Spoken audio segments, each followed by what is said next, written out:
المشهد يلي شفناه هاليومين، لأنه كان مشهد جدا حزين جدا مؤلم.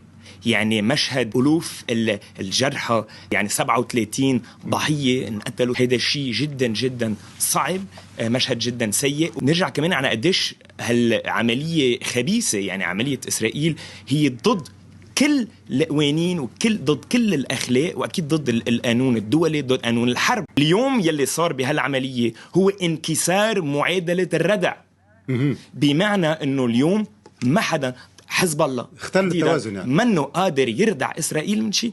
حسن نصر الله قال نحن رح نكمل الحرب، رح تدوم بعد كتير سنوات، وبنفس الوقت نحن ما رح نوقف. حتى قال نحن نتمنى من الدبابات الإسرائيلية أن تدخل إلى لبنان. حدا مستوعب هالشيء ولا لا؟ أنا برأيي يجي الانتصار الحقيقي لنهار عودة سكان جنوب لبنان إلى بيوتهم بيكون أهم من تهجير سكان شمال إسرائيل. نحن بدنا نركز على لبنان، وبدنا نشوف كيف نحمي بلدنا فعليا، كيف نحمي شعبنا، كيف نحمي كل لبناني موجود بهالبلد. هيدي الأولوية اليوم.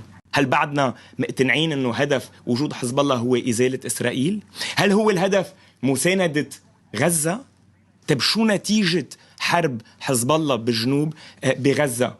كيف استفادوا الغزاويين؟ كيف استفادت كل الحركات الفلسطينية من وجود حزب الله اليوم؟ ولا هل هو وجود حزب الله هدفه فقط أنه نحرر مزارع شبعة وبالتالي نحن بحاجة ل 150 ألف صاروخ؟ نحن طموحنا هو مش كم صاروخ من كب على إسرائيل. نحن طموحنا هو بناء دولة تحمي كل اللبنانيين، ويكون في قوة ردع جدية. وبالتالي قوة الردع الحقيقية كيف تنبنى؟